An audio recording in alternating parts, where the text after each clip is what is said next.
ألف لام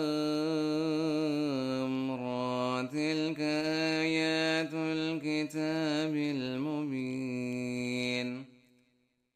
إنا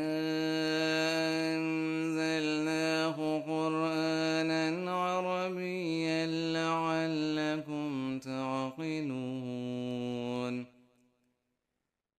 نحن نقص عليك أحسن القصص بما أوحينا إليك هذا القرآن وإن كنت من قبله لمن الغافلين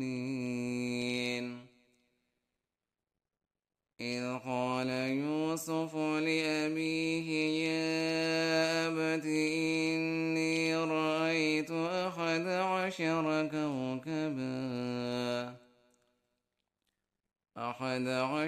كوكبا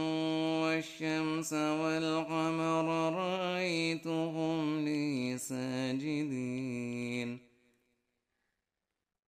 قال يا بني لا تقصص رؤياك على إخوتك فيكيدوا لك كيدا إن الشيطان للإنسان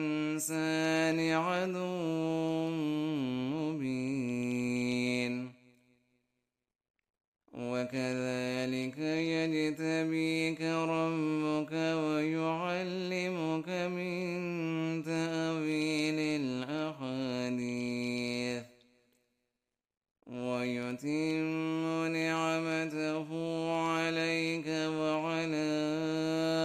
آل يعقوب كما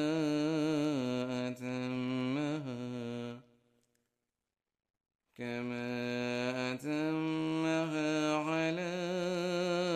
أبويك من قبل إبراهيم وإسحاق إن ربك عليم حكيم لقد كان في يوسف وإخوته